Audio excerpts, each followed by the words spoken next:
Euzu billahi mineşşeytanirracim. Bismillahirrahmanirrahim. Elhamdülillahi rabbil alamin. Ves salatu vesselamu ala rasulina Muhammedin ve ala alihi ve ashabihi ecmaîn. Değerli dostlar, bizi izleyen büyüklerimiz, küçüklerimiz hepiniz hoş geldiniz. Bugün çok önemli bir konuyu inşallah sizler ile ekranlara getirmeye çalışacağız.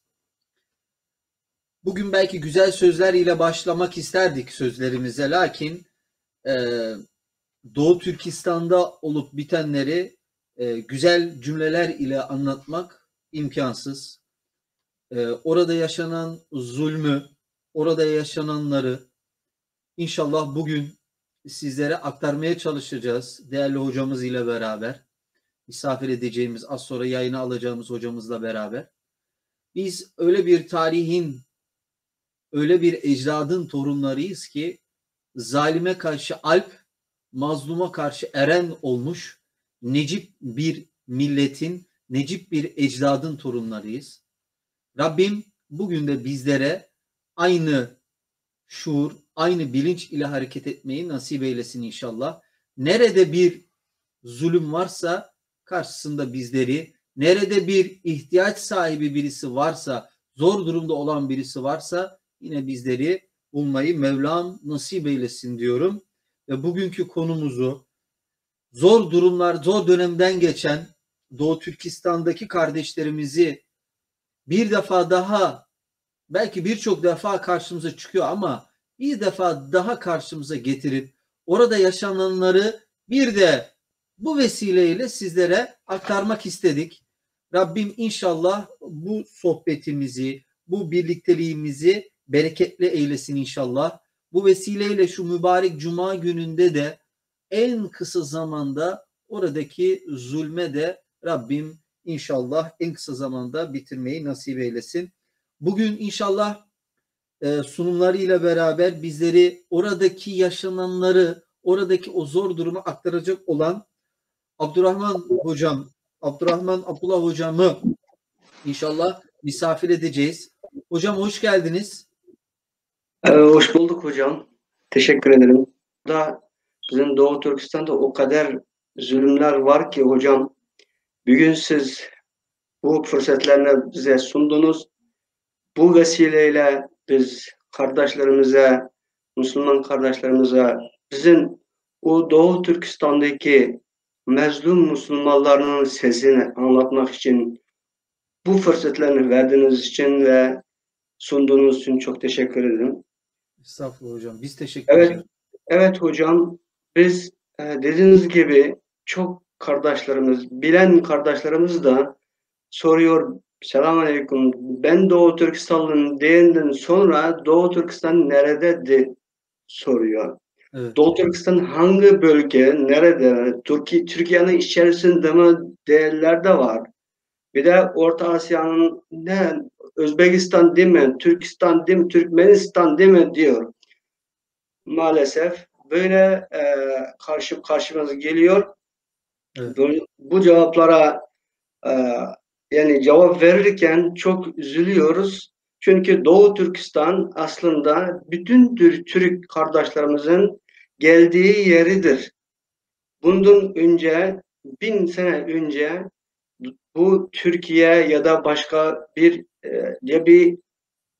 Türkiye yoktu bildiğiniz gibi. Kardeşlerimizin hepsi 1000 sene önce bizim o Kaşgar'dan göç etmiştiler. Buralara 1000 sene önce çıkmıştılar. Biz 1000 sene sonra biz arkadan gelip de bizim abilerimize, bizim kardeşlerimize yani bu tarafa bak bu tarafa. Orada Doğu Türkistan'da böyle senin göç ettiğin yerde senin oradaki Türkistan demek aslında Türk toprağı demektir. Yani Evet. Türk toprağı orada kaldı diye bu görevimizi yapmaktayız.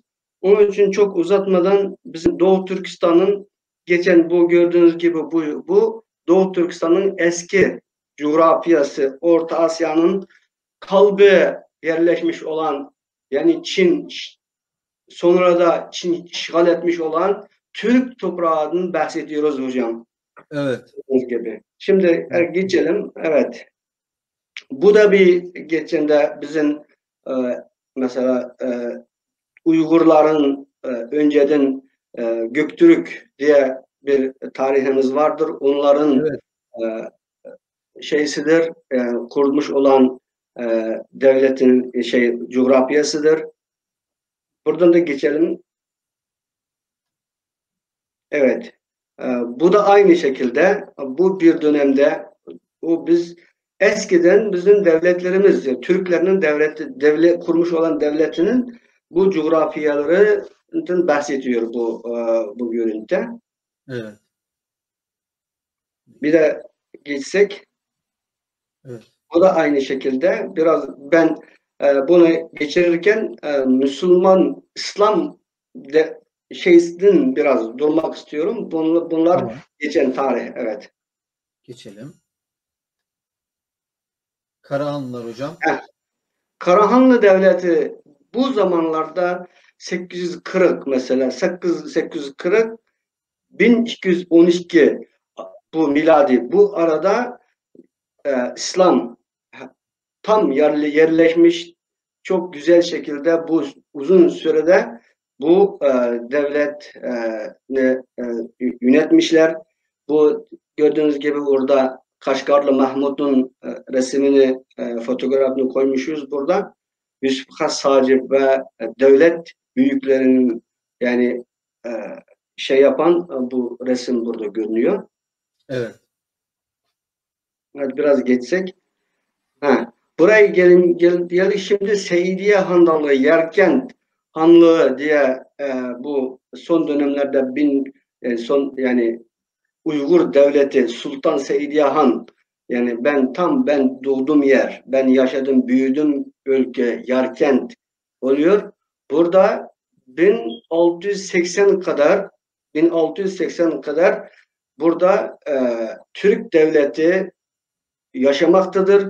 Çok güzel şekilde kendi aralarında bazen şeyler oluyor da ama bazen Tabii. de onun ele geçiyor, bazen bu kardeşinin ele geçiyor. Evet. Ama ne olursa olsun kendi topraklarımıza kendimiz sahip çıkmış olan 1680'e kadar böyle sürmüş devletimiz. Evet. Devam edelim. Biraz geçelim bunu. Bu dönemlere geldiğinde Abba Hoca diye bir hocanın devreye giriyor. Burada İran kökenli bir Hmm. hoca geliyor. O geçen şeyimize Seydiye Handallı'nın içeri yerleşiyor. O Türk Evet. şeysinden değil. O Farsi kökenli bir hoca gelmiş, orada yerleşmiş, orada bütün ordunun içerisine ele almış. Yani sonra bu han Türk Uygur devletinin hanı bunu dinlerken onu sürgün etmiş Hindistan'a. Çık git sen burada böyle yapamazsın. Aslında o devletini ele geçirmek istemiş. Bu göndermiş Hindistan'a, sürgün etmiş. Hindistan'dan tekrar Tibet'e girip Tibet'ten yani bu Türk devletinin karşısına şey istemiş, bir güç istemiş. Onlar Tibet zaten onlar Budist olduğu için onlara yardım etmiş. Sonra tamamen tek bir şey yapmamış o Uygur hanlığı. Yani ordunun içerisinden o hocanı sadece şeyden çıkarmış. Yani o hocanı çıkarmış, kendi mulutlarını temizlememiş. Demiş ki o sürgünden sonra gelmiş benim o Uygur Müslümanların Türk devletinin içerisinde benim adamlarım var. Eğer bana yardım edersen ben hemen ele geçireceğim. Ele geçenden Hmm. sonra bir zaman bir müddetçe anlaşma vereceğim ki ben vergi ödeyeceğim sana demiş Tibet o lamasına. Evet demiş, yardım etmiş, gelen kadar o ordunun içerisindeki o şeyin murutları kapını hemen açmış. Ondan sonra o son kara gün o gün başlamış, o hocanın eline geçmiş, ondan sonra anlaşmış olan şeyle vergini bütün insanlardan, oradaki Türklerden toplamış. O yetmemiş, sonra çok aciz, çok bir zor dönemde, zor durumda kalmışlar. Ondan sonra kendi aralarında problem, yani bir araya sen ya bu hoca iyi yapmadı diye şey yapmış, devlet çok aciz düşmüş. Bu böyle bir 200 sene yani dayanmış, ne olursa olsun bu kadar yani çok zor durumda kalmış. Bu kara gün o Farsi kökenli Abba Hoca diye hocanın başladığı günden itibariyle böyle zor durumda yaşamışlar dedelerimiz. Evet. Bundan sonra bir geçelim hocam.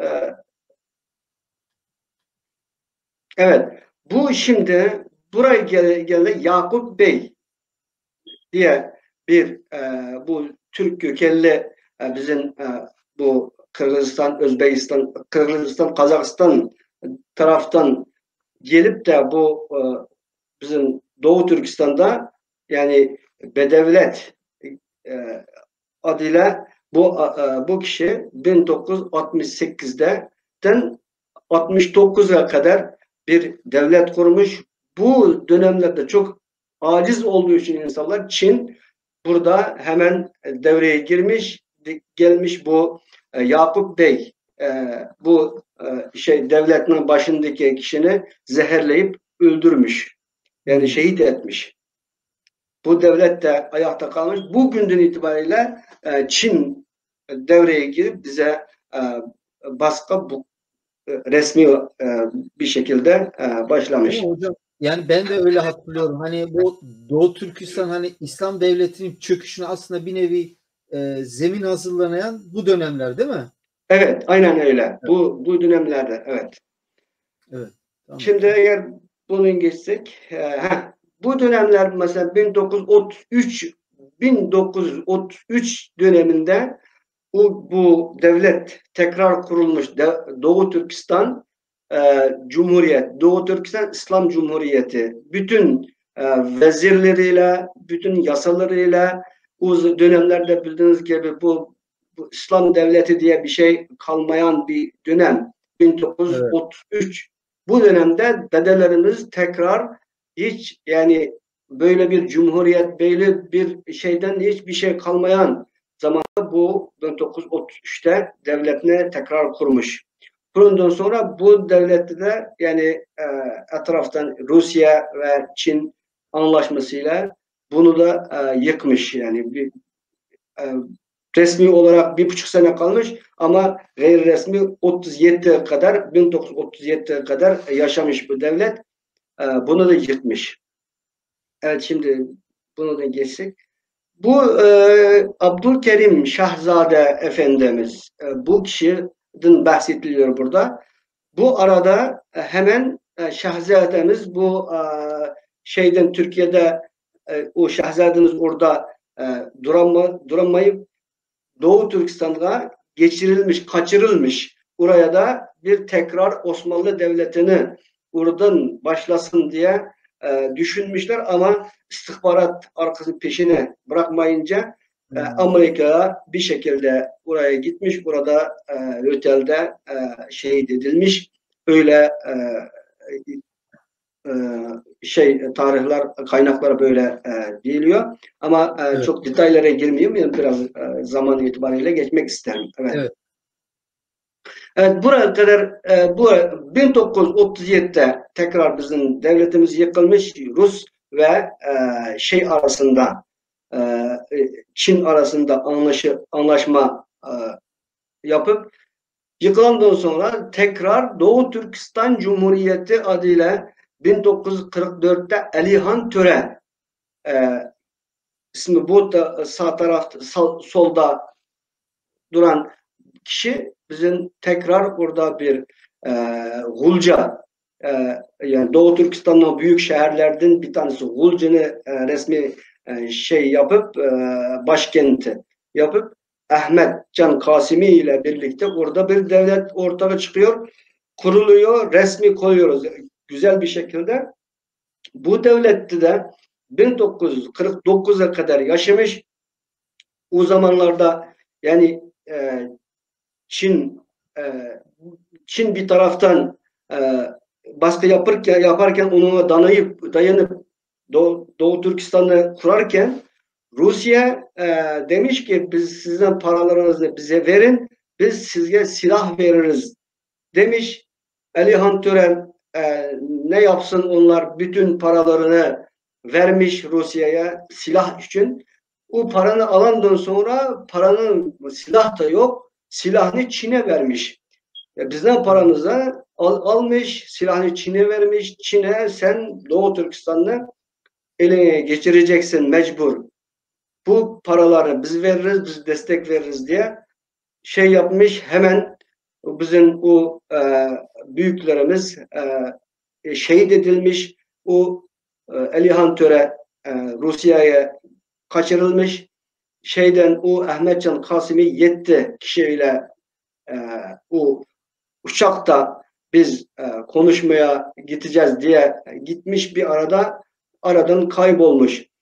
Kaybolandan sonra devlet başsız kalmış. 1949'da gelmişler. Çinliler demişler biz yardım edeceğiz size. Aynı güzel şekilde şimdi görüyoruz. Çin çok güzel konuşuyor.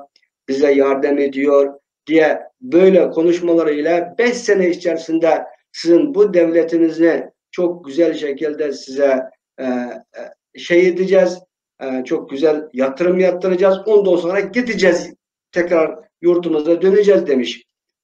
Bu savaştın üzülen, savaştın yorgun olan dedelerimiz tamam bunlar da insanlardır. Tamam gelsinler, yaşasınlar. Tamam yani demiş. Ondan sonra demiş mesela süpürmüş, yemek de verse de almamış o Çinliler. Demiş biz size yardım etmeye geldik. Biz size yardım edeceğiz. Biz hiçbir şey istemiyoruz diye böyle konuşurken dedelerimiz tamam bunlar yaşasın tamam demiş. Sonra da 1957'ye geldi mi 200 bin ben Doğu Türkistan'da okumuş olan benim şeyhim vardı. Talip Damullah isimli. O kişinin dedikleriyle bana diyor ki 200 bin aydın insanlarını diri diri gömdü diyor Çin. Doğu Türkistan'ın Yerkent ile Gumu'nun arasında bir sahrada getirip de orada gömmüş. Ondan sonra o kadar zulümler başlamış. Ondan sonra Doğu Türkistan adını Uygur Özerek bölgesi diye değiştirmiş. Öyle işgaliyet öyle başlamış hocam. Bu bir kısaca tarih. Evet. Geldik şimdi bizim şimdiki döneme 2017'ye kadar zaten zulümler yapılıyordu. Bir ara biraz rahatlıyordu insanlar. Bir ara bir problem yaşıyordu. Çok özür diliyorum. 49'tan 2017 dediniz değil mi? Evet. Yani bu arada daha halen belli bir seviyede zulüm vardı. Yapılıyordu. Evet vardı evet. 1957'de sadece bir sene içerisinde 200 bin aydın aydın hocalar ve aydın insanlar diri gömülmüş. Uygur Türklerden yani Doğu Türkistanlılardan. Aslında Doğu Türkistanlı desek doğru olur ama orada sadece Uygurlar yaşamıyor. Yani bütün Türk neslinden yaşayan olan insanlar var. Şimdi Uygur diye bir şey çıktı ama Doğu Türkistanlı insanlar, aydınlı insanlardan yani orada 200 bin kişi bir defa gömülmüş bir sene içerisinde. Ondan sonra ya zaten yani zulüm devam ediyordu. Biraz yavaşlıyor, biraz zorluyor, bir şekilde devam ediyordu. Ama 2017'ye kadar sonra acayip bir dehşet, müthiş bir bir dönem başladı. Hala devam ediyor bu iş. Evet. Maalesef. Evet. Maalesef. Evet hocam. Devam ediyorum. Şimdi Doğu Türkistan'da neler evet. oluyor? Evet. Şimdi 2016 döneminde bu şeyler, bu resimler gördüğünüz gibi duvarlara asılan Doğu Türkistan'da. Mesela diyelim ki Türk gömleği ve sakal koyma ve ondan sonra başörtüsü ya da bir şeyler yasak diye böyle bir kanun çıkartılmıştı. Sonra bir geçsek bundan, bu şeyden Ama sonra hocam yani şurada izleyenler özellikle hani resme bakmalarını ben rica ediyorum. Yani ne kadar acı bir durum, zor bir durum. Hani bazen diyoruz ya işte ya Doğu Türkistan vesaire. Yani sadece şu tabelaya bile bakarak yani başörtü takma hani Türkiye'de de yaşandı vesaire hani bunu bir kenara koyduğumuz zaman ne bileyim hani e, Türk bayrağını taşıyamıyor, tişörtünü giyemiyor, sakal vesaire. Yani ne kadar zor bir durum. Yani nasıl bir nefret, nasıl bir kin. İşte Allah ıslah eylesin. Evet. amin. Evet hocam. Şimdi bir Türk bayrağı var. Doğu Türkistan demek yasaktır orada. Orada yasaktı zaten. Türk bayrağı olan bir tişörtü giyemiyor insanlar. Ya da o zamanlarda öyleydi. E, 2016'da Xi Jinping şimdi şeyin üzerinde olan, yani şimdiki yani Çin Halk Cumhuriyeti'nin başında olan şahs Doğu Türkistan'a bir ziyaret için gelmiş 2016'nın sonunda. 2016'nın sonunda gelmiş, bir bakmış burada, diyormuş burada hala Türk yaşıyor. Burada 70 sene içerisinde Türk bitmemiş burada. Bir de kültür değiştirilmemiş. Ben şimdi böyle istemem. Bütün Doğu Türk, yani burada Türk nesli, yani bu şekil, bu sima böyle yakışmaz bize. Çünkü Çinliler öyle. Yani kendilerine benzemeyenini insan saymıyor. Onların kültürü odur yani. Evet. Öyle bir Yani hiçbirinin yaptığından gitmiş. bir farkı yok aslında. Evet. Evet. Sonra Geçiyorum 2017, hocam. Evet. şimdi bu camilerde, şimdi bu cami 2017 kadar, 2016-2017 arasında yani 30 binden fazla cami yıkılmış. 30 binden fazla cami yıkılmış. Sonra adam kalmadı bu camilerde, girmedi, namaz kılacak adam yok. Çünkü bütün insanları şeye götürüyor, kampa götürüyor. Namaz kılmak yasak. Öyle olduğu için insanlar camiye gidemiyor. Gidemeyince tamamen %70 camiyi yıkmış, bitirmiş. Ama bazen camilerini koymuş, mesela göstermek için, bu taraflardan bir adam gelirse bu cami açık böyle falan demiş, ama %70 cami tamamen yıkıp bitirmiş. Evet. Şimdi burada çok ne olmuş? Bu adam gitmiş, gitten de sonra bir karar, bir yazı göndermiş. 2017'de April, yani 4. ay April'de bir yasa göndermiş. Burada bir kamp kurulmalı resmi. Eğer Evet. burada şey olan insanlara bu simada değişmiş olan ya da Müslüman olan ya da Türk benzeyen ya da böyle insanların hep bütün kamplara kapanması, bunların aklını, beynini yıkılmalı. Bunlar yani dışarıda yaşamak hakkı yok diye 3 çeşit kamp yapılmış. Kamp, bir tanesi Deslap tutuklama kampı. Tutuklama kampı demek, bir adama bir geliyor, bir memura, yani bu adam tutulsun. Yani tutuklama kampına getirilsin. diye bir yazı geliyor. O yazının o adamın neden tutuklu olduğunu kendisi bilmiyor, memur da bilmiyor. O giriş ve çıkış yok. O kampa alınıyor. Çünkü orada şey varmış, bir e, app gibi bir şeyle telefona, herkes telefona mecbur indirecekmiş. Evet. Onu yani puan verecekmiş. Puan yükselince yani mesela 50 düştü mü bu adam mı bir yazı geliyormuş bu adamın üzerinden, bu adam kampı götürülsün demiş. Yani o adam ne yaptı kendisi bilmiyor. O öyle. Yani dijital mahkeme kullanıyor onu diyor. Evet. Yani bilmiyor, ne yaptığını bilmiyor. Adam kampa götürülüyor. Bu kadar böyle.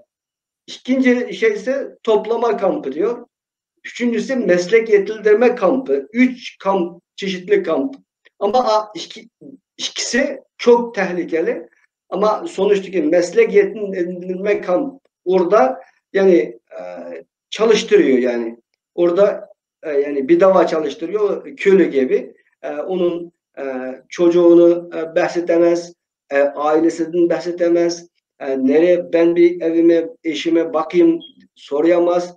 Yani hiç oradan yani çalışmadığın başka bir şey yok. Bu iki tutuklama kampı ve toplama kampı bu daha tehlikeli. Orada tamamen yıkılmış olan insanlar, beyinleri tamamen değiştirilmiş olan yani kendinin Müslümanlığı veya Türklüğünü tamamen unutmuş, sızılmış, ne dese onu yapmış hala gelen insanlar o meslek yetiştirme kamp adına olan kampta çalıştırmak için onu buraya getirilmiş ya da satıyormuş onların içerisine ama onu içerisine gelen o işte önceki toplama kampı ve tutuklama kampı bunlarda çok tehlikeli çok şeyler var. Bunların her şey satılıyor. Yani bunlar yani çok tehlike içerisinde. Evet. Allah yardımcıları olsun. Amin. Evet. Geçeyim mi hocam? Geçelim hocam. Evet. Evet bu resimler kampın yukarıdan çekilmiş olan kamplar Sünni uzaktan çekilmiş olan kamplarının Yani fotoğraflarıdır. yakından buraya kimseyi almıyorlar değil mi? Yok yaklaştırmıyorlar. Çünkü onlara gittiler. Muhabirler bizim bu taraftan giden adamlarıyla kendimiz konuştuk.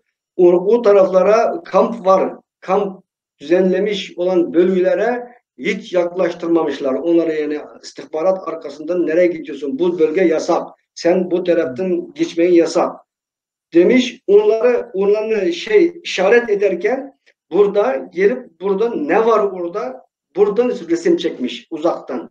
Resim bunlar bu kamplarının resimleri şimdi şu an oradaki. Evet. Geçelim hocam. Bunu da uzaktan çalıştırılmış yani bunlara çok işkence yapılırken onlar zannediyorlar ki hiç kimse görmedi ama uzaktan çekilmiş olan resimler bunlar. Evet, kamp. Bu da aynısı. Uzaktan çekilmiş olan resimler. Evet, aynı şekilde. Bu da aynı. Çünkü o kamplarda resimleri değişiyor. Çünkü o kamplar da değişiyor. Adamların Tabii. mesela ne biz öğrenebildik kadar öğrendik. 3 çeşit kamp var orada. Ama diye biliyoruz ama daha çeşitlilik olabilir. Çünkü adamların yani beyinleri yani tamamen mankurtlaşmış olanlar olursa ya da yarı olan olursa e, onun haline göre götürüyor oralara. Öyle yani görüntü öyle işte. Evet. Bu da kampların içerisindeki. Evet. Geçelim hocam, bunların sadece bir görelim diye şey yapılmış. Şimdi buraya kimler götürülüyor, bu kamplara? Kimler götürülüyor? Hemen mi götürülüyor ya da bir sebepleri mi var e, deyince burada birinci sebebi 26 ülkeye giden insanlar yani hemen içeri alınıyor, tutuklanıyor. Türkiye Evet. başta olmak üzere. Türkiye'ye zaten bir defa gelen insan zaten o kadar çok korkuyor Türkiye'den. Türkiye'ni yani, bir terör devleti diye sayıyor Çin. 26 devlet ya da yurt dışında akrabası olan insanlar hemen gidiyor. Mesela benim 5 tane kız kardeşim var, 2 tane erkek kardeşim vardı. 6 sene oldu. Onlardan hiç haberim de yok. Ben gibi insanlar, geceleri uyuyamayan kardeşlerimiz, Doğu Türkistanlı kardeşlerimiz çoktur. Yani kardeşlerimize var mıdır yok mudur diye duyuyoruz. Geçen gün bir çocuk arkadaşım vardı burada. E, Evet. Onun da şeysi oldu. Babasının 1,5 sene önce yani şehit edildiği habere geldi. Ablasını diri halde ateşe yakmış. Bilmiyor ki böyle bir haberleri bir şekilde ulaştı. Ama yani bizde 6 tane benim kız kardeşim, 2 tane erkek kardeşim orada yaşıyordu. 6 sene oldu. Onların var mı yok mu hiç hala haberim yok. Telefonda açamıyorum. Biz akrabası işte orada yaşıyoruz. Başka çok çeşitli hiç adam insan yani 90. yılın 80. yıl kadar doğmuş olan insanların hepsi gitmeli. Saçma. Yani e, önceden bir e, başörtüsü ya da bir namaz camiye gitmiş olan ya da bir vaaz dinleyen insanlar varsa yani Evet. şimdi değil yani kaç sene önce olursa olsun onu o nazi kampa götürülüyor. Onun haberi de bile alanmıyor. Böyle yaşamaktadır. Ondan sonra o babaları yani annelerine getiren sonra çocuklar kalıyor evde. Çocuklarını götürüyor. Çocuklarına yani beynini yıkıyor. Siz Çinlisiniz, Çinci öğretiyor, Çin kültürünü öğretiyor. Yani mankurut gibi yetiştiriyor ki Çin'e bizim Türklere karşı, Müslüman Türklere karşı, Müslümanlara karşı yetiştiriyor. Kendimize şey yapmak için yani saldırmak için böyle yetiştiriyor. Milyonlarca çocuklar öyle yetiştiriliyor hocam. Evet. Yardımcılar olsun. Evet. Evet, geçelim. Evet, bu da kontrol işte. Bu böyle kontroller. Mesela diyelim ki ben şimdi şu an bildiğiniz gibi Zeyst'te yaşıyorum. Zeyst'in içerisinden çıkmak için 10 tane böyle kontrolden çıkmam lazım yani. Yani demek yani bölgeden bölgeye gitmek çok zor. Yani bir şeye bakıyor, e, bu kimlikle bakıyor, yani kontrol ediyor. Nereye gideceksin, kimle eve gideceksin. Anne babasının yani evine de gidemiyor insanlar, arkadaşlarının gidemiyor. Bunun bütün hep şeylerini soruyor. 10 yerde yani en az da 10 yerden kontrolünün geçmesi lazım bir adamın eve gitmek için. Böyle şeylerini kurmuş evet. Evet hocam ondan sonra evet bu çocukların yani beynini yıkmak için böyle gördük gibi yetiştiriyor çocuklarını. Çin kültürüyle Çin elbiselerini giydirip Çince kültür, her yedi falan şey yemek falan şeyleri yani Çince e, yetiştiriyor. Böyle evet. Evet bu bu nasıl yönetim şeysi bu kamplarını nasıl yönetiyor desek burada böyle bir kural varmış, dijital kural ile kimsin ne yapacağını bilmiyor. Yani diyor ki böyle yapılsın, böyle yapılsın diye bir emir geliyor. Onu uyguluyor. Onu ne olursa olsun onun gözü görmüyor. Yani biz diyoruz ki bir zabaniye gibi, yani gözü Evet. görmüyor, kulağı dinlemiyor. Böyle insanlara rahim ya şefkat ya bir insanlık diye bir şey yok. Bu böyle yönetiliyormuş. Bu daha biz duyduk şeyler. Yani şimdi Hollanda'da iki tane o Nazi kampta yaşayan, oradan kurtulmuş olan iki tane kardeşimiz burada yaşıyor. Onlardan Evet. dedikleri daha çok kötü, çok insan inanmaz şeylere konuşuyorlar. Onlar gözleriyle görmüşler. Yani duymuşlar. Oradan başka bir ülkenin pasaportu olduğu için o devlet yani Çin zannetmiş bu Doğu Türkistanlı. Ama yani Doğu Türkistanlı olsa bile başka bir devletin Kazakistan'ın ya da Fransa'nın bir kimliği ortaya çıkmış. Bu taraflardan çok şey yapmış yani bir baskı yapılmış devlet tarafından. Ondan Evet. sonra onlar çıkartıldı. Çıkaran sonra onlar gördüklerini çok yerlerde anlatıyor. Bunların dedikleri çok kötü, çok inanılmaz bir e, yani tehlike içerisinde öyle insanların çok öldüğünü, göz göre öldüğünü, tecavüz edildiği, kızların, kadınların yani toplu şekilde böyle Çinler tarafından böyle olduğunu gözüyle görüp de yani, yani kendini tutamadı. Bizler de çok ağladık. Yani bu şekilde şeyler devam ediyor hocam. Evet. Maalesef. Geçelim eğer. Şimdi sahte Uygurlar diye bir endişe var şimdi. Zaten yetiştirildi hocam. Sahte Uygurlar yetiştirildi. Kendisi Çinli. Çin Evet. Uygurcanı bizden daha güzel konuşuyor. Türkçeni, Uygur Türkçesini bizden Evet. daha iyi konuşuyor.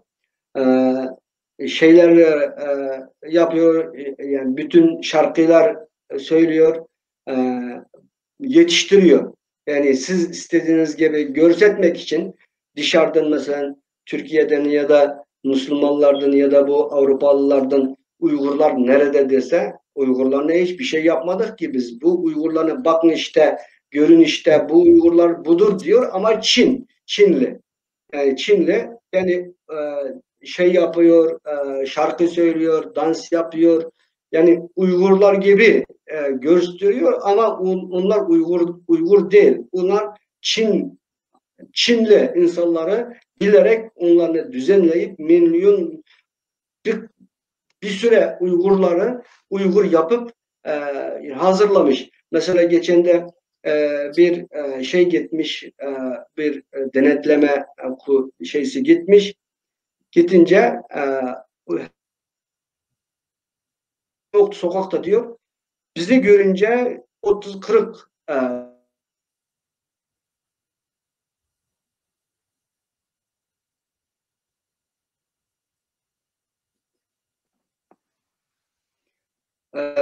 ses kesiliyor mu? Ses Hocam sesiniz gittiydi de sokakta şimdi dediniz sesiniz gitti. evet. Şimdi geldi mi? Şimdi Evet hocam. hı. O sokaklarda hiç adam yok.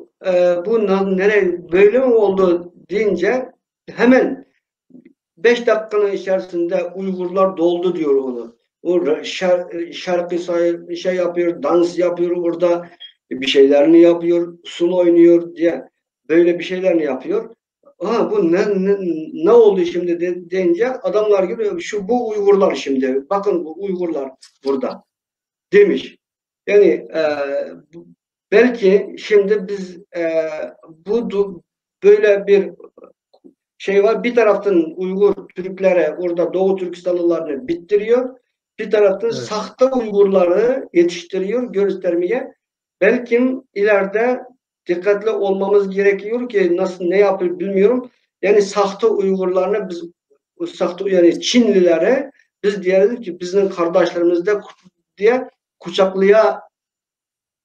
kucaklamak zorunda e, kalabiliriz diye ondan da bir endişemiz var şimdi. Allah muhafaza hocam.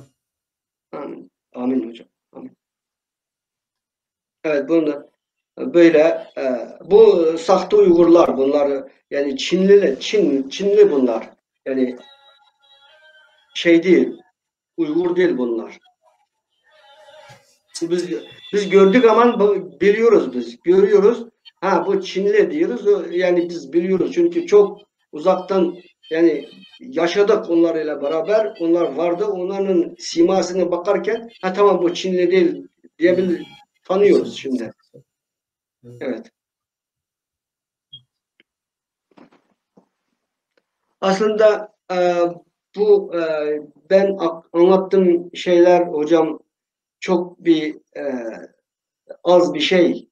Ama Tabii. biz biliyoruz ki orada o kadar ağır günlerde günler yaşıyor ki inanılmaz zulümde yaşıyor bizim oradaki Doğu Türkistan'da Müslümanlar.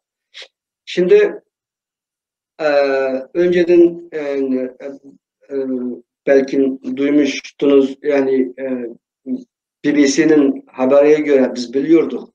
Toplu tecavüz e, edilme kamplardaki e, bacalarımız, hanımlar orada bu maruz kaldılar. Resmi olarak yayınlandı. Yani Amerika, ABD şey çıkarttı, mesela soykırım diye tanıdı. Kanada devleti hem tanıdı. Hollanda devleti de hem e, geçen hafta şey oldu, soykırım diye Evet. mecliste karar alındı.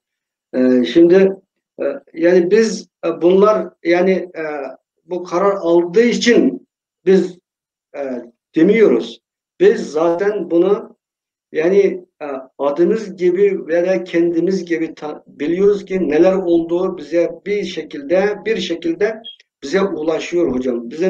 Benim mesela 6 sene oldu. Ben hiç şey yapamıyorum, ilişki yapamıyorum. Nerede kaldı benim kız bacılarım, e, kız kardeşlerim, ailem, benim dostlarım, arkadaşlarım, büyüdüm küçükken.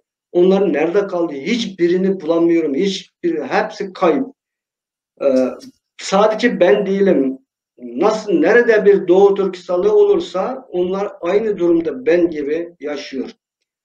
Bu dönemde e, biz hala yani ne yapmamız gerekiyor? Bize ailemiz orada. Yani biz çok bir travma içerisinde yaşıyoruz. Ee, Bu şimdi yani insanlar yani böyle durması çok yani bir durması da bir suç şimdi. Yani Evet. Çin çok korkuyor. Yani bu devletlerin ortaya çıkıp da bu baskı yapıldı ya da bir sosyal medyada ya da bir televizyonda ya da bir konuşmalardan onlar çok korkuyor. Çünkü onlar yani hırsız e, ev sahibinden her zaman korkuyor zaten. Eğer Evet. güçlü olsa da. Onun için biz elimizden gelen kadar çok çaba gösteriyoruz, anlatmaya çalışıyoruz. Ama maalesef çok sayıda insanlar bunu çok şey yapmıyor yani e, belki ulaşmayabilir.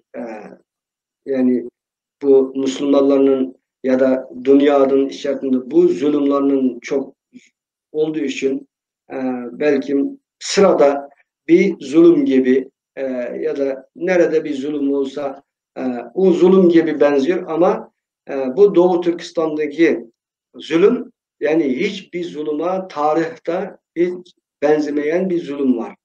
Yani Evet. topraklarımızı aldı, işgal etti yetmedi. zenginliklerimizin aldığı yetmedi. Bütün kaynaklarımızın aldığı yetmedi. En çok bir fakir halde yaşamaya zorladılar. O da yetmedi.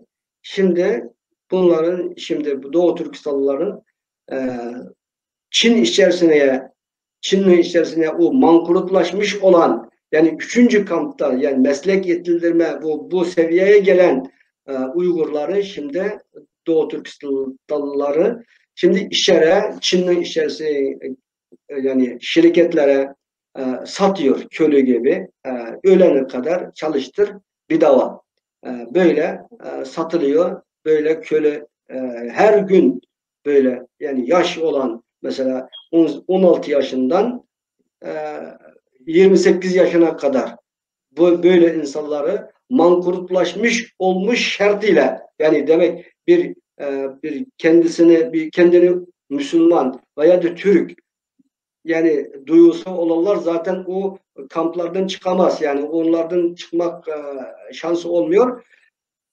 Tamamen mankurtlaşmış olan insanları yani her trende her gün o göç ediliyor, içeri satılıyor. Bu hal bu. Şimdi dünyanın susması, bunu hiçbir şey Evet.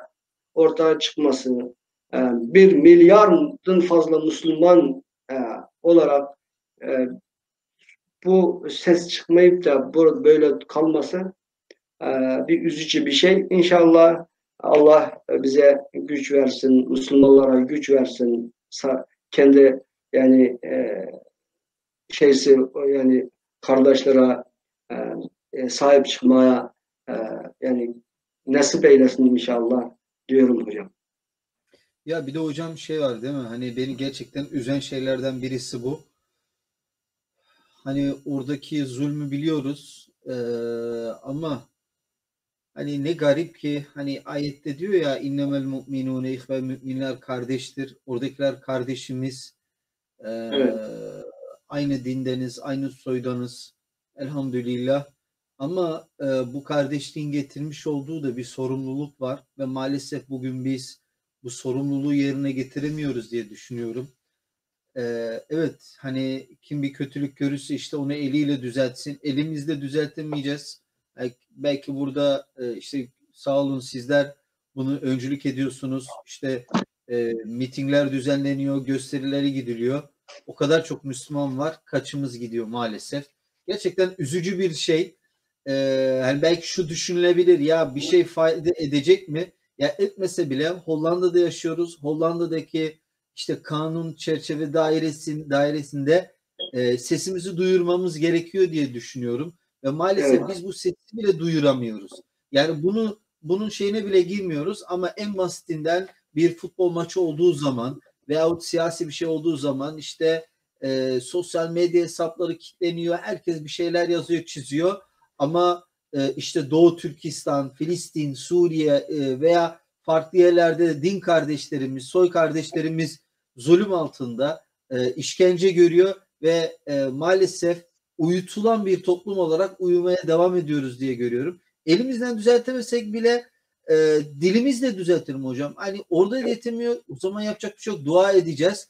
Ama yani şuradan bizi dinleyenlere de ben şunu sormak istiyorum. Kaçımız dua ediyor? Yani bugün namazlarımızın sonunda veyahut işte gece seher vaktinde kalkıp hani kaçımız dua ediyor? Değil mi Evet. hocam? Yani hani kaçımız oradaki kardeşlerimizi ya aklımızın bir köşesine bir an bile getirebiliyor muyuz bazen? Hani halbuki bizden beklenilen bu. Yani oradaki kardeşlerimiz için Rabbim bizi en azından hocam dualarda buluşturabilmeyi nasip eylesin. Oradaki kardeşlerimize Rabbim e, yar ve yardımcısı olsun diyorum. Hocam peki başka burada yapabileceğimiz bir şey var mı sizden yani sizin bizlerden istediği veya arzu ettiği? Evet hocam oradaki bu zulümlerden çok az bir şeyle anlatabildim. Ama Evet, orada biz tahmin ettiğimizden daha fazla biz konuşamayacak halde çok bir zulüm devam etmektedir. Orada yani Türk Müslümanlar, Doğu Türkistanlı Müslümanlar orada şimdi bitti hocam. Yani bunu kesinlikle diyorum ki Endülüs gibi oldu. İkinci Endülüs gibi oldu. Bu şeyler aslında 2017'de çok ses çıkarmaya, anlatmaya çalıştık. Yani olmadı işte. Resmi BM'den raporlar çıktı. 1 milyon insanlı Doğu Türkistanlıları böyle yaptı diye raporlar da çıktı. Bu Batı dünyası ortaya çıkarttı. Yani Müslüman devletlerinden Müslümanlar yani sırada bir zulüm gibi gördü. Öyle olsa bile hocam ben size siz daha iyi biliyorsunuz hutbada 1400 seneden itibariyle bir ayet-i kerime okunuyor. Yani innema ya'muru şeyde zil kurba diye bir ayet ve itai zil kurba ve yenha anil ve itai zil kurbanın anlamı burada biz özellikle biz Türk kökenli kardeşlerime sesleniyorum. Müslüman kardeşlerime. Bu ayet-i kerimenin şeysine göre ben diyorum ki biz sadece bizim davamız değildir.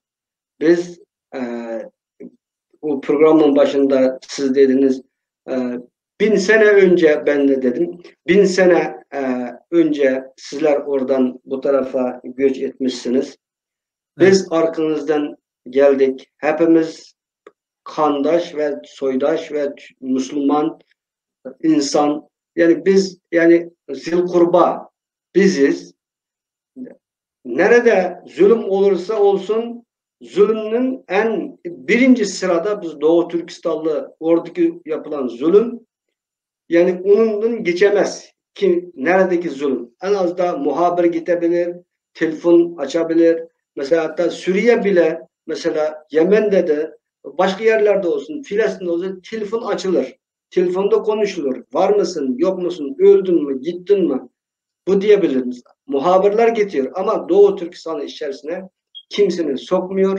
Hep kapatılıyor. Bize bir şekilde Çin'le içerisinden yani FİA olarak bir şekilde haberler geliyor. Onun için bizim demek istediğim şey bütün Müslüman alemine ve Türk kökenli Müslüman kardeşlerimize, bütün kardeşlerimize yani bu davasını kendisi eline almasını istirham ediyorum, arzu ediyorum. Çünkü biz hiçbir şey yapamıyoruz. Sadece biz gördüklerimize, oradaki olduğu şeyle emaneti sizlere, bize sabırıyla dinleyen kardeşlerimize iletiyoruz.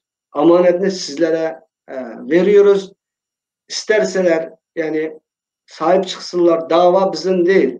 Sadece bizim değil. Sizin davalarınızdır. Siz Tabii. arkadaşlarımızın, kardeşlerimizin davasıdır. Yani bizim bacılarımız değil. Sadece bizden bacılarımız değildir. O tecavüz edilmiş olan, oradaki zor durumda kalan, yani köle gibi yani azaları yani satılmış olan oradaki insanlar yani sadece bizim şeyimiz değildir. Yani sizlerin yani aynı siz ile biz yoktur ya da burada. Biz Tabii ki. sadece bizim görevimiz ne? Buraya aktarmak istiyoruz. Sonra da kalan şey emanet. Sizlere aktardık. Burada ne yapabiliriz diye bir şey, çok şey yapabiliriz. Yani biz yani ellerimizde telefon var. Yani bir yazı yazabiliriz. Burada yaşayan yani mesela 1 milyon Müslüman var diyelim ki burada mesela başka kardeşlerimiz de var. Yani bir partilere ya da bir milletvekillere ya da hükümete o Uygurlara böyle baskı yapılıyor. Bunu da siz hükümet olarak bir şey yapmanız gerekiyor diye bir yazı gönderse o patlıyor. Biz şöyle yaptık acizane şeyimiz bile bütün milletvekillerine irtibata geçtik. Senelerce gittik, hükümetine yine gittik, partilerine yine gittik, milletvekillere ayrı ayrı görüştük. Yani bunu anlattık. Bunun sonucu da şimdi küçük bir parlamentonun bir haber çıktı bildiğiniz gibi. Yani böyle yani devletler kendi işleriyle, kendi bir şeylerle çok meşguldür. Ama bize Evet. kalan şey nedir diye biz devletlerimize meyli Türkiye'de olalım, meyli Hollanda'da olalım, meyli dünyanın nerelerde olsak olalım bizim başımızda olan devletini yöneten insanlara bu soykırımı bu şeydeki Doğu Türkistan'daki soykırımı neden durdurmuyorsunuz diye bir ses olursak, bir desek onlar anlıyorlar. Onlar çünkü vatandaş olarak onların sesini en az da Çin'in oturma masalara gelirken onlara açıklar. Böyle bana böyle bir baskı var. Sen orada Uygur Türklere ya da Doğu Türkistanlılara böyle baskı yapmışsın. Biraz hafiflet. Olmazsa benim halkım bana baskı yapıyor diye bunu yapıyormuş. Biz gördük. Hollanda'da onu yaşadık. Onu yaptı şimdi. Ama ben bir acizane benim istirham, talebim ne demek istiyorum bilmiyorum. Bütün dinleyen insanlara, bütün kardeşlerime insanlık için bir insanlık acısından bir şuradaki insanlara bir tokatını bir az yesin onlar diye bir hükümetlerimize yetkililerimize arzda bulunalım. Yani orada böyle bir şey var. Yani biz insan olarak biz kaldıramıyoruz. Siz hükümet olarak onlara bir şey söyleyin diye bir yazı gönderebiliriz ya da telefonlarımızda paylaşabiliriz. Böyle haberler gelince ya bakamıyorum diyor. Çok insanlar diyor ben dayanamıyorum. Sen Ya, dayanamıyorsun. Ama oradaki insanlar dayanıyor şimdi. Doğu ya. Türkistan'daki insanlar onu yaşıyor. Ama sen bakmaya dayanamıyorsun. Allah'ın önünde kıyamet günü ne dersen orada bir zulüm vardı. O bir adam Evet. konuşuyordu ya da sen görmüştün. Sen ne yaptın dediği zaman ona ben dayanamadım. Ya işte bilmiyordum diye bir şey olmaz şimdiki bu günümüzde. Ben böyle düşünüyorum. Kesinlikle Çünkü hocam. evet, evet hocam. Ya, kesinlikle katılıyorum. Hani e, yani orada bir zulmün olduğunu, bir soykırımın olduğunu artık herkes biliyor. Evet, Sadece şöyle bir şey var belki. Hani işin hangi boyutlarda olduğunu belki herkes bilmiyor veya Doğu Türkistan'ın önemini veya tarihini vesaire bilmiyor ama oradaki zulmün herkes farkında, bilgisi dahilinde. Ama işte hani demin de söyledim ya hocam, uyutulan bir toplum haline geldik. Uyutuluyoruz. evet, Maalesef hani belki tekrarlayacağım ama işte futbol ile, siyaset ile vesaire, sinema ile, işte diziler, filmler, şu bu vesaire, bunlardan uyutulan bir toplum haline geldik. Uyutulduğumuz için de maalesef var olan gerçek ya bize film gibi geliyor. Hani işte orada yaşananları açtığımız zaman film gibi izliyoruz maalesef. evet, Veyahut işte sizin de dediğiniz gibi bakamıyoruz. Aman hani çok üzücü, çok bilmem şey, korkutucu deyip telefonu kapatıyoruz. Ama bir gerçek var, bir zulüm var ve bunun karşısında hep beraber her birimiz kendine düşen sorumluluğu yerine getirmek zorunda hocam. Yani evet, siz de dediğiniz gibi hani insan olarak yani hani Müslümanız, evet Türk'üz ama diğer taraftan insan olarak orada bir zulüm var. İnsan oğluna yapılan bir zulüm var. E, Yani o da insanı hakarete düşüren, insanı kötü duruma düşüren bir durum var ve bunun karşısında da maalesef uyuyan bir topluluk var. Rabbim en kısa zamanda bu uyuyan topluluğu uyanmayı nasip eylesin. İnşallah oradaki zulmünde en kısa zamanda giderebilmeyi nasip eylesin. Aslında siz çok güzel bir şey söylediniz. Keşke bunu yapabilsek hocam. Her birimiz işte hükümeti Hollanda meclisi zaten bu kararı aldı. İşte soykırım olduğuna dair. İnşallah daha da sesimizi duyururuz hocam. Şu an benim aklıma aslında şey geldi hocam, hani Hollanda'da sağ olsun sizler güzel işlere imza atıyorsunuz. Fransa, Almanya vesaire diğer ülkelerde de aynı şekilde çalışıp çabalanılıyor mu hocam? Evet hocam, bu şeyler yani çok bir dayanışma içerisinde e, bu şeyler yapılıyor, çalışmalar yapılıyor. E, Elhamdülillah Hollanda'da bu şey gerçekleştirildi ama e, daha iş var yapacak şeyler. Eğer bizim Müslüman kardeşlerimiz burada vatandaş olarak daha bize destek verirse ya da dediğim gibi yazılar gönderse ya da bir yürüyüş yaptığımız zaman bizim şu gök bayrağımızı e, alıp da bir gün Uygur olup ya da Doğu Türkistanlı olup orada çıkarsa bizim işimize çok yarar. Yapacak şey çok aslında. Başka devletlerde de şimdi tartışılıyor. Belçika'da tartışılıyor, sunuldu. Almanya'da biraz çalışmalar var ama Almanya'dan öyle bir haber gelmedi. İngiltere falan orada yani tartışılıyor.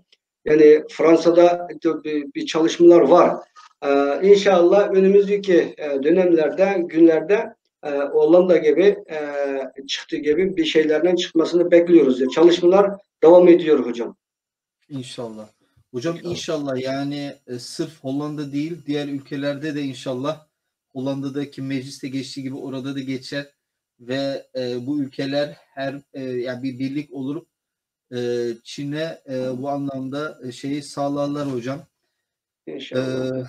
Rabbim inşallah, yani yine tekrar söylüyorum, bize tek vücut olup dualarda, hani en azından onu diyoruz hocam, yani dualarda buluşup, hani dualarda buradaki kardeşleri, yani dua ederken oradaki kardeşlerimizi de dualarımıza almamız gerekiyor. Onlara güç kuvvet versin.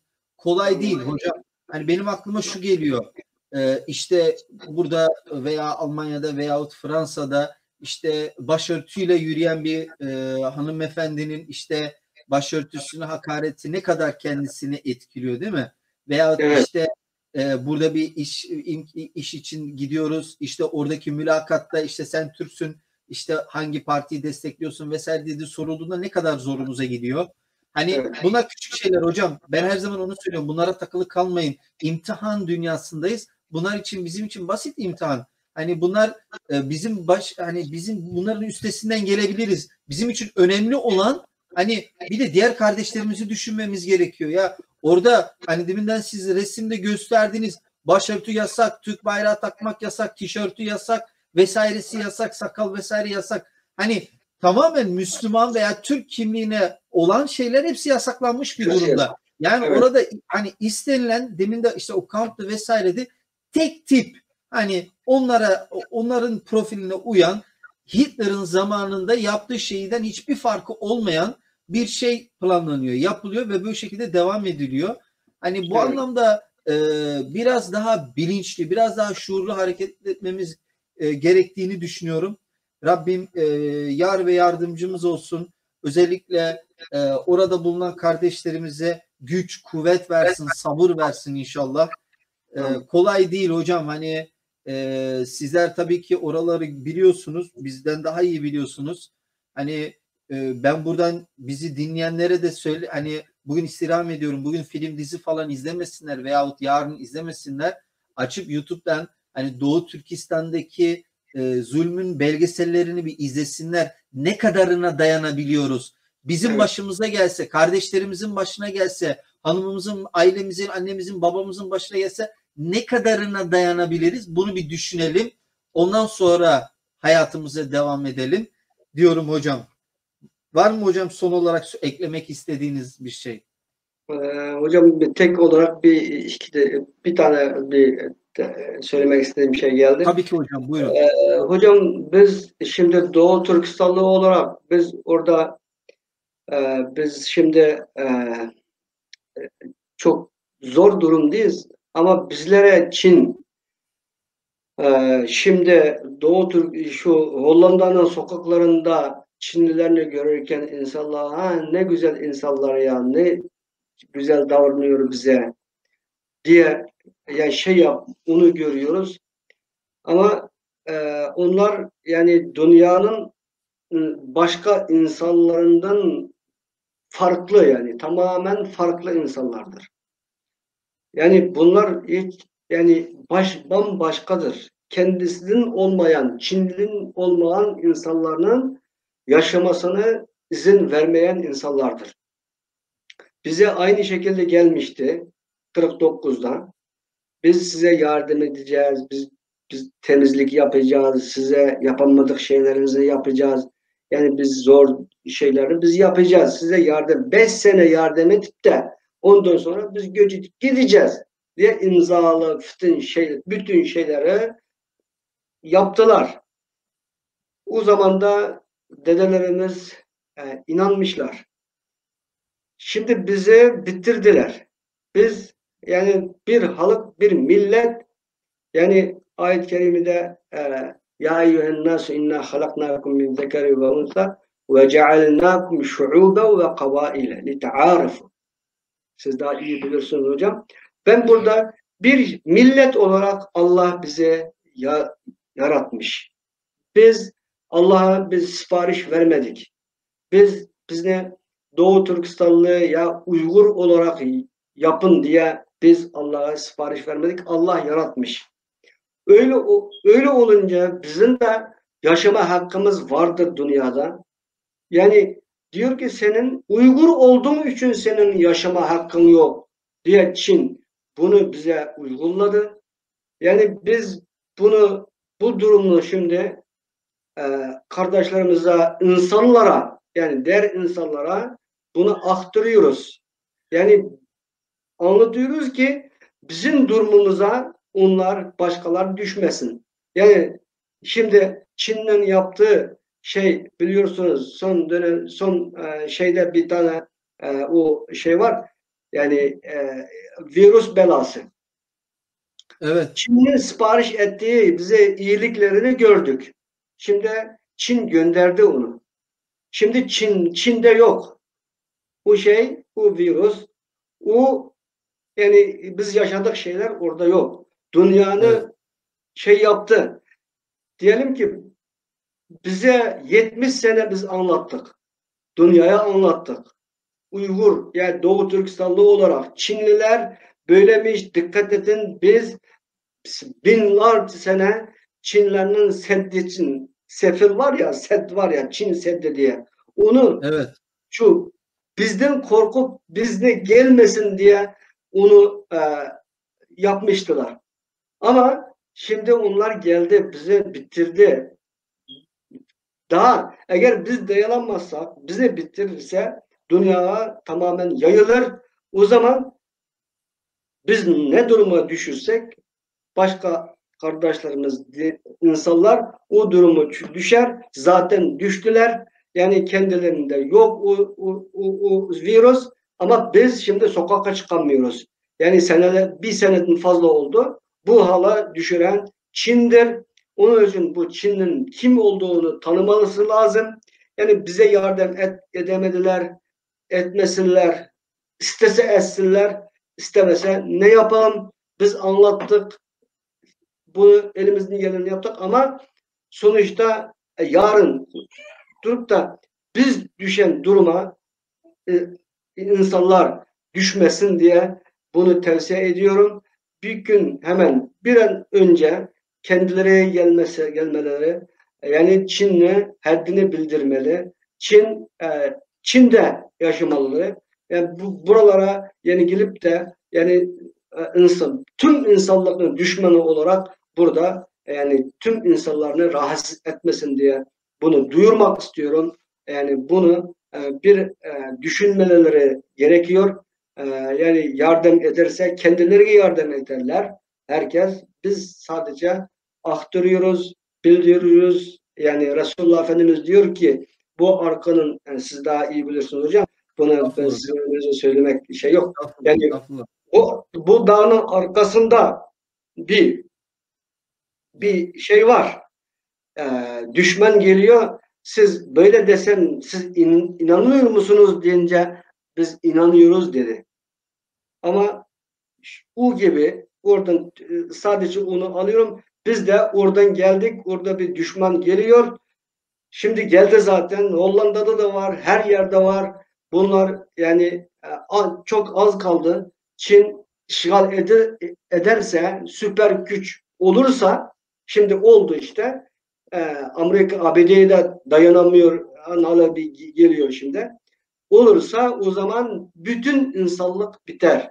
Yani bir de yani diyoruz ki Çin şimdi yani 70 yani %70 Doğu Türkistan'daki camilerini yıktı.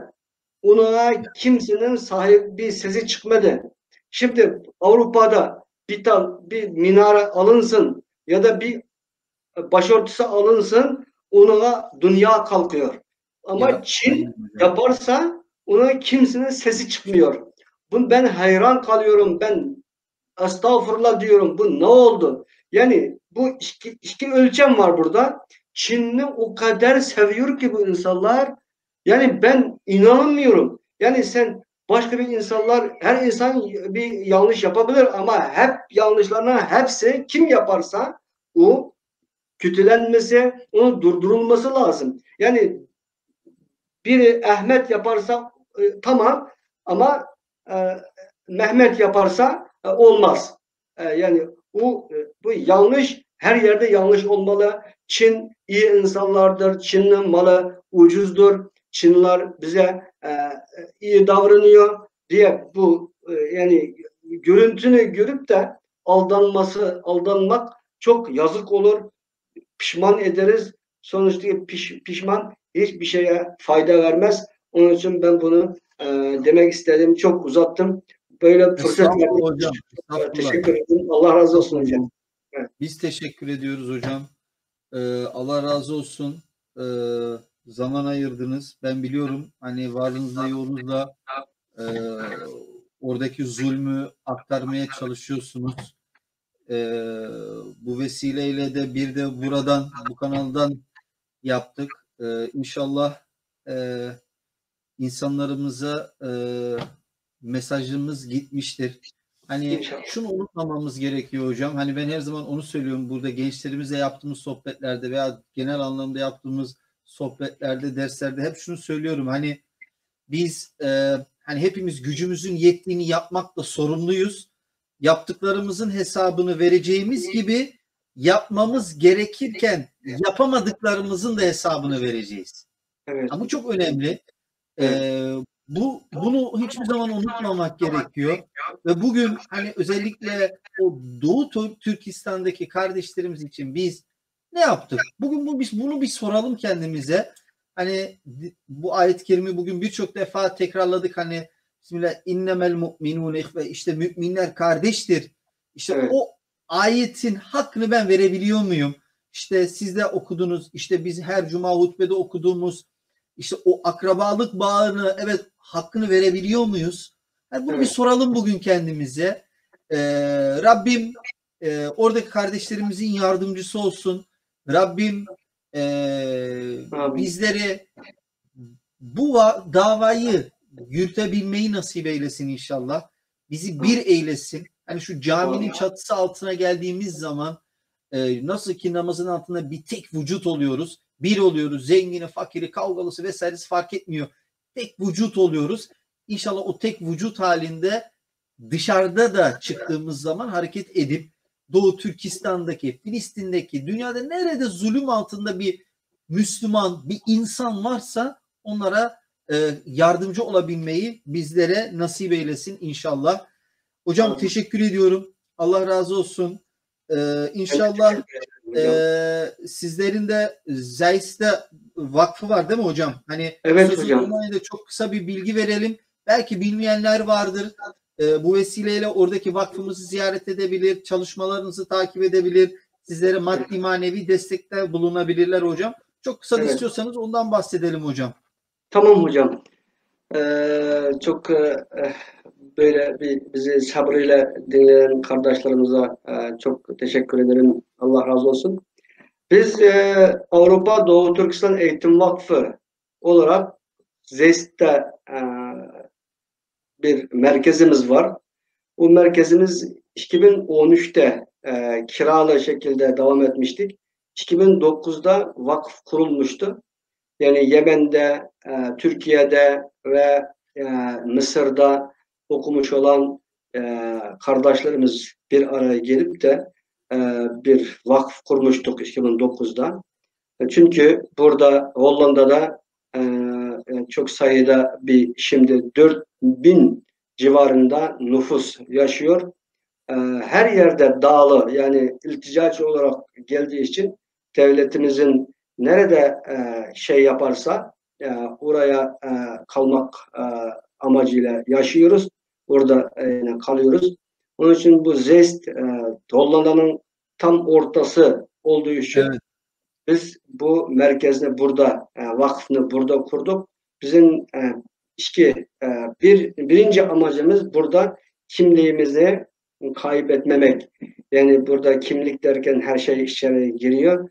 Biz kimliğimiz kayıp olursa orada da Çin bittiriyor. Buraya gelip biz burada da bitmiş olursak o zaman biz buraya göç edip de kendimizi kurtaracağız diye buraya gelmenin bir anlamı olmaz.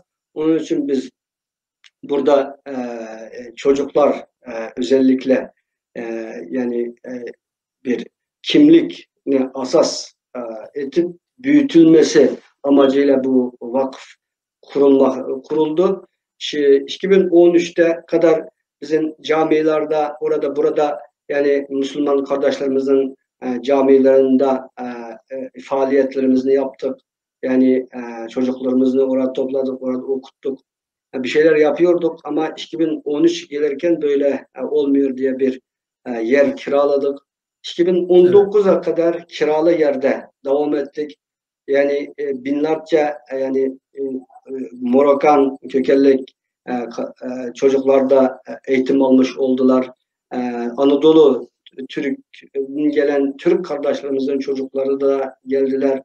Biz böyle bir şekilde çok bir sayıda eğitim konusunda elimizden geleni yaptık. 2013'te 19'da bir yer Ramazan ayında bir yer kendimize ait bir satın alınmalı diye düşünüp çoktan düşünmüştük. O gerçekleşmiş oldu.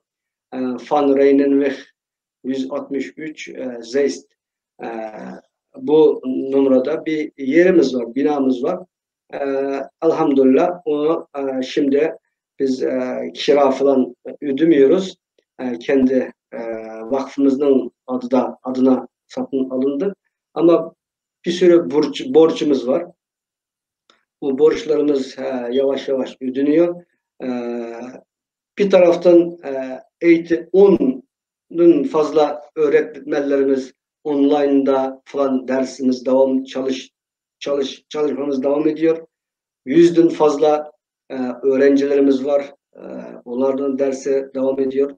Bir taraftan bu Doğu Türkistan'daki zulüm bu kadar artarken biz bunu duyurmaya, hükümete, partilere, insanlara bunu açıklama için buna çaba gösteriyoruz. Teşekkür ederim. Hocam. Teşekkür ediyoruz hocam. Allah razı olsun. Allah yar ve yardımcınız olsun diyorum. Amin hocam. Sizleri Allah'a emanet ediyorum hocam. Hayırlı akşamlar diliyorum. Rabbim oradaki ve zulüm altındaki olan bütün kardeşlerimizin yar ve yardımcısı olsun. Amin. Ama bence daha da zor durumda olan belki de bizleriz. Neden? Hani rahat yatağımızda yatarken zor durumda olan kardeşlerimize hani belki maddi manevi yardım edemiyoruz ama hani duamızda bile maalesef yer vermeyi unutuyoruz. Rabbim aklımızın başımıza getirmeyi nasip eylesin. Rabbim onları her